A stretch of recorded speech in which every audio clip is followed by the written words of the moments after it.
So I generally prefer not to preach on recent news events, because in the age of social media, the hottest of hot takes are always as close as the phone in your hand, and we are all inundated in instant analysis and commentary. And I think we are better served if church is a place where we focus more on values over events, and that we can hopefully treat the stories that impact our lives with a little distance and a hopefully thoughtful perspective. Having said that, my wife Suzanne drew my attention to a story out of India from a few days ago. South Asia has been suffering from a deadly monsoon that has heavily flooded the region, including the wildlife preserves. So a couple in Harmudi village came home the other night, a couple days ago, to find a Bengal tiger lounging in their bedroom. It had escaped the flooding in the preserve and took shelter in the couple's home, where it made itself very much at home in their bedroom. I would imagine that that is a tremendously clarifying moment. When you open the front door, you throw the keys on the table or whatever it is you do, and then you see that there's a Bengal tiger lying in your bedroom, lying in your bed. Whatever else you've been thinking about before, the tiger has your attention now. So a few days ago, the President of the United States, I deeply regret to say, made an openly racist attack on 4 congresswomen of color, telling them in a tweet to go back where they came from. And the next day at a rally, he stood by silently in front of a crowd of white people who were chanting about Congresswoman Omar, one of our elected representatives, send her back, send her back. Friends, there is a tiger in our bed. It is not President Trump. President Trump will be here or gone in 2020. He will be gone either way in 2024. That is democracy. He is our elected president. The tiger is white supremacy, which has always been with us and will be with us well after 2024. And we need to treat this as a profoundly clarifying moment. It needs our full attention as a nation. So I invite the people in this congregation, particularly the white people in this congregation, to revisit your commitment to understanding and combating racism, the racism that lies within ourselves and the racism that lies in our communities, and to reflect on how you will respond to this moment. It needs our attention. We cannot just turn around and begin cooking dinner, turn on the Netflix, chat about our day, and ignore the fact that there's a tiger in our beds. We'll continue to talk about this issue in later services, but in the meantime, if you would like to discuss these issues with me in person, I'm happy to do so. If you need resources to help guide your self-reflection, I will be happy to point some out. And if you need pastoral care over the experience of these last few days, please do reach out to me. So back in January, I preached a question box sermon in which we collected questions from all of those attending the service. And some of those questions I answered on the spot, but of course there were too many to do that, so some of them we held on to, and we've been revisiting some of these questions over the course of the summer. Some of them were about this church and its future. Some were about classic sort of religious questions. What is the nature of God? What is the nature of the afterlife? We'll talk about those next week, next time anyway. Some were concerned about various ethical and social questions. Some really specific, like what do we do about guns? Some more general, like how do we live a life that is about more than material things? Your questions, taken as a whole, pointed to a general vision of an ethical life as one that promotes peace, supports healthy functioning in communities and a sustainable relationship with our earth, that respects people's autonomy, and is about something more than just accumulating more and more for oneself. So it is a vision that is thoroughly grounded in our UU principles. And many of your questions indicate that UUI as a community has a desire to be of service to the larger community. That's part of our understanding of who we are, and it's something that we say every Sunday in our covenant, that service is our law. And this is also in UUI's organizational DNA. This is the 40th anniversary of this church. When it was founded, the people who came together specifically said they wanted a church with what they called a civic circumference, meaning the church was at the center, but its reach was the community.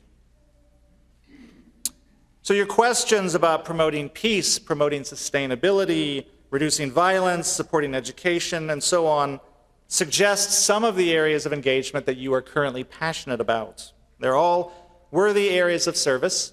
UUI has done great work around these issues throughout its history. So I wanted to begin today just by talking a little bit about this idea of service and what it means to do service and how to do service. So in the Words for All Ages, I introduced the idea of the platinum rule. Right? The golden rule, which is familiar to all of us, says, do unto others as we would have them do unto us. I'm not going to argue against the golden rule. It's a classic for a reason.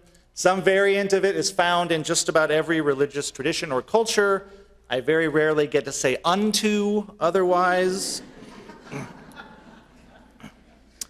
But one limitation of the golden rule as it is written is that it centers our own perspective, right? It invites us to take our own wants and needs and experiences as normative and as the standard. And this can cause problems and misunderstandings, particularly when we are interacting with people outside of our own cultural context.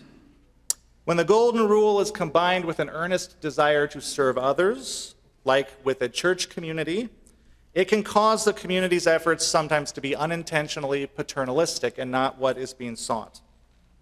So I'll give an example. There was a community group a while back that was going into poorer neighborhoods in Indianapolis, and they were planting trees in small green open spaces for the purpose of beautifying the community.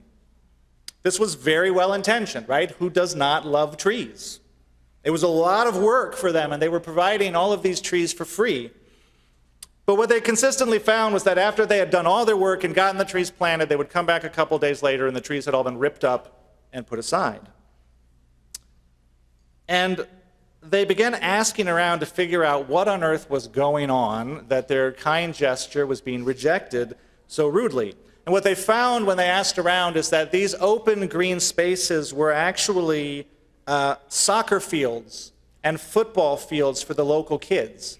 These were the only open green spaces that these kids had access to, and they were using them to get exercise and to perfect their craft.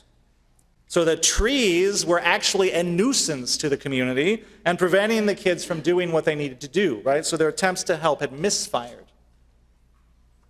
I'll give another example. I was taking a class at CTS from a professor, Dr. Barnes, who'd spent 14 years in South Africa.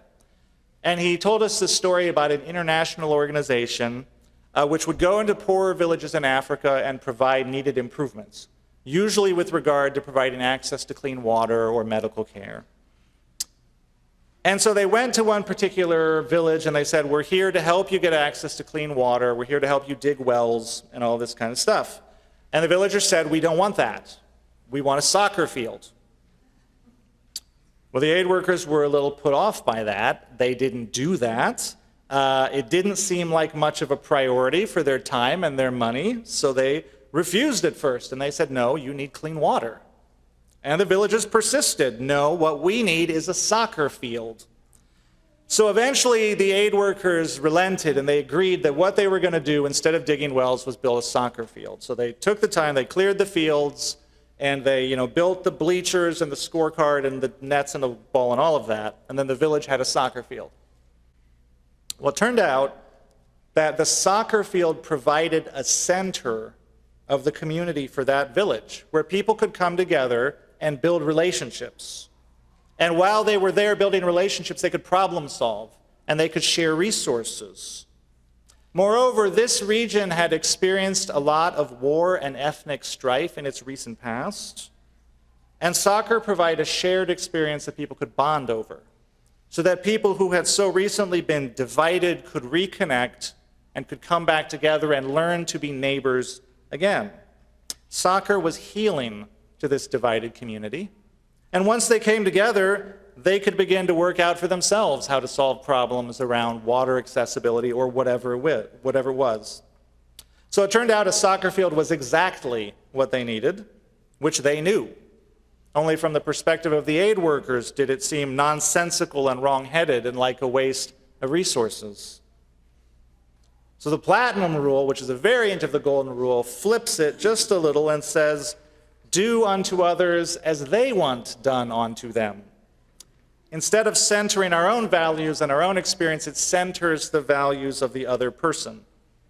And what I like about the platinum rule is that it invites us into relationship. Because we can't do unto others as they want done to them until we have some inkling of what they want done to them, right? We have to talk to them. We have to approach one another with curiosity. We have to establish dialogue. We have to learn about one another.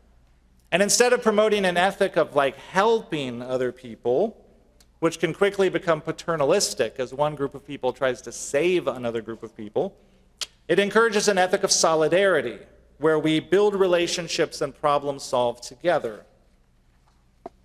Here in our own community, that would mean being intentional about cultivating relationships with the MLK Center, with School 43, with the Butler-Tarkington Neighborhood Association, with our neighbors, with local businesses.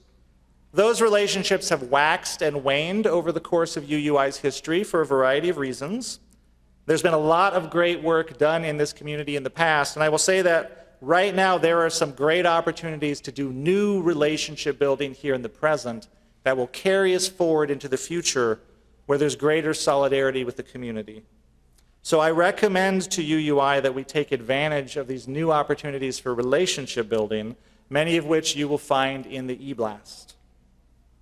I also want to lift up that the sustainability team here is doing a great work building relationships with local environmental groups by hosting meetings of the Citizens Climate Lobby on Mondays here at UUI. And you can learn about that in the e-blast. And participating in Faith in Indiana events is another great way to build relationships with very diverse communities across the city. So, moving on to the next question. A few people asked specifically about how to live lives that were less centered in material things. Less centered in material things. Our relationships to material things, like all relationships, can get out of balance. In our capitalistic, consumerist culture, they are encouraged to get out of balance, right? We are encouraged to define ourselves by the things that we own. We're encouraged to accumulate more and more things. Our possessions can begin to own us more than we own them, distracting and cluttering up our lives. And at the same time, consumerism generates waste. It has negative environmental consequences. And while some of us have a great deal of material wealth, others struggle to meet basic needs. So there's no question that our relationship to stuff has an ethical, social, and spiritual dimension that we need to be mindful of. And so some of you asked, how can we be more mindful of our relationship to stuff, especially when I'm feeling like buried under it, just feeling owned by my things? So for those who have asked about decentering consumerism from their lives, I'm going to suggest a few practices here to try out. And full disclosure, these are practices that I am aware of, but have not myself done. So I would love to hear your feedback if you do try them. How did this go for you? And the first practice is a shopping moratorium. This one is pretty simple. Outside of food, medicine, or transportation, just make a commitment that you will buy no new things for a certain period of time. 1 month, 3 months, 6 months, 0 new things. Anything you need that you don't currently own will have to be made, borrowed, traded for, or you're just going to have to get creative in how you do without. The second practice, good for decluttering lives in general, is to make a commitment that every time you acquire a new object, whether you bought it, found it, it was a gift, however you came by it, you give away or otherwise get rid of something that you already have. A new object comes in, another object goes out. You might make a commitment to this practice for 6 months and see how it changes your life. So I like this because it forces us to live with more balance and to make choices in our acquiring of things, right? Because every new thing that we acquire, we know we're going to have to let go of something else. And we're starting from a place of enough rather than a place of needing more and more and more. And it also encourages us to practice generosity in giving away things. Who am I going to give this to? Who would appreciate this? Where would it find a new and purposeful life? So it's a very balanced spiritual practice. And the third practice, this is a great one for people who like to make lists, is to make a values audit of your spending. So take a week of your life, the way this works, take a week of your life and list out everything that you spent money on for that week. And by each item, write down the value that it represents to you. What does that thing mean to you that you bought, that you spent your resources on? And also write down any costs or consequences that it has associated with itself other than just the money forgone. And you will find that many things do have both benefits and costs or consequences, right? Because life involves trade-offs. So, for example, I might take a flight out to a conference out of state where I'm going to a workshop, and that has a great value to me in like training me to be a better minister or my personal growth or whatever. One of its consequences is that all of that burnt fossil fuel is terrible for the environment, and airplanes are not green at all. So it's just taking a note. As you do your audit overall, what values are you seeing represented in what you're doing with your resources? What consequences are you seeing represented? How much of your spending is devoted to values that could be described as generosity or community or spirit? And you can use this as a guide over time to sort of increase your investment in those values that you identify as truly life-enriching, and maybe decrease your investment in those things which you identify as having negative consequences for the world or the community. So it's a way of being more spiritually intentional in what we do, recognizing that our choices have consequences for ourselves, but also for the larger world.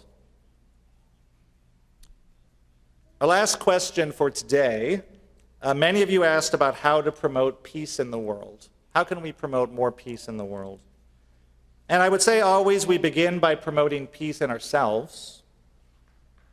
Everyone should have a daily practice that gives time for centering oneself, checking in and becoming more peaceful.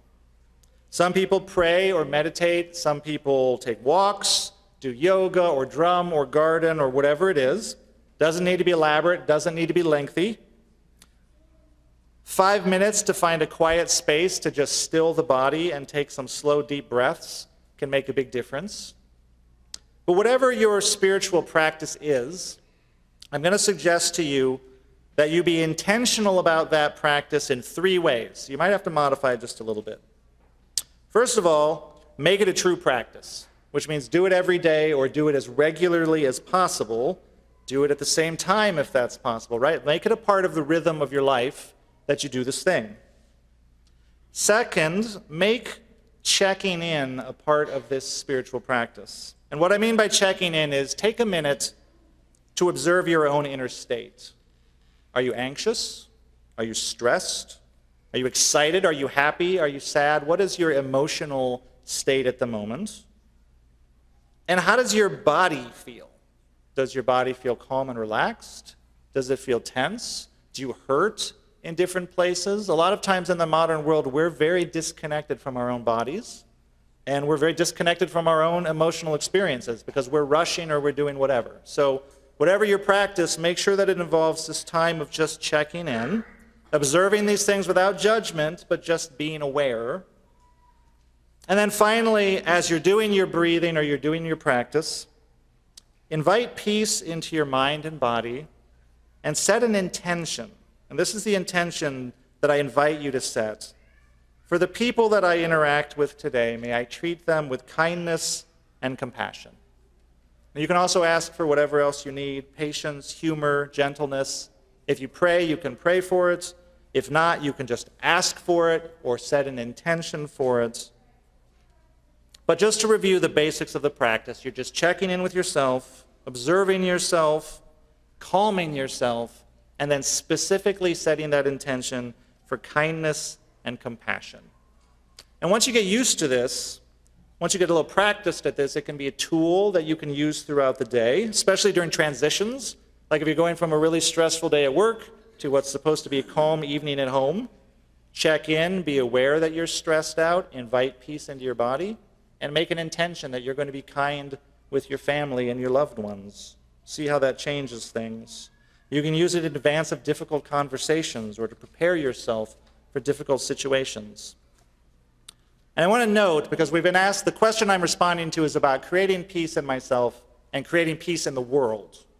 So I want to note that in asking for kindness and compassion for the people that we meet, we're not asking to be fake. We're not asking to be nicey nice. We're not asking to be wimps. Peace and compassion is not synonymous with weakness or with catering to the needs of those around us. It does not mean relentlessly upbeat and positive. In fact, we center ourselves in peace and compassion precisely so that we can be our authentic selves, and precisely so that we can assert our own purposes and our own values in a way that is confident but not aggressive or bullying. Brene Brown, who is a research professor who studies vulnerability and courage, she has a mantra that she says to herself when she has to deal with difficult people or situations or confrontation. She says to herself, I will not puff up, I will not shrink back, I will stand my holy ground. And what she means by that is, I am not going to be aggressive, I am also not going to be self-effacing and retreating, but I am firm in my convictions and in my values. And this is important because when we talk about creating peace in the world as Unitarian Universalists, we're talking about justice. Dr. Martin Luther King Jr. said, true peace is not merely the absence of tension, it is the presence of justice. So for those who wish to be ethical peacemakers in the world, we must ultimately move from practicing peace in ourselves, centering peace in ourselves, to confronting injustice outside of ourselves. And this does not always look or feel peaceful. Those who seek the true peace of justice in the long run, paradoxically, often create tension and conflict in the short run. Think of Dr. King. Think of Gandhi from our reading. The question is, how do we do this in an ethical way? And when we are centered in kindness and compassion, we can engage with those with whom we are in conflict in a way that respects their dignity, that maximizes the possibility of dialogue and understanding, but that does not compromise on our values. We engage in kindness and compassion precisely so that we do not retreat from our holy ground, the holy ground of justice. My friends, these are troubled times in our nation. We need people whose ethical vision commits them to the well-being of all of our communities and not just some of our communities. All of our people and not just some of our people. We need people who can make this commitment from a place of solidarity, of journeying together and not paternalistic saving. And we need people grounded in kindness and compassion, so that the peace we make is of one with justice, and the justice we seek is of one with peace. May we be such a people of ethical vision, of peaceful practice, and of steadfast commitment. Blessed be, and amen.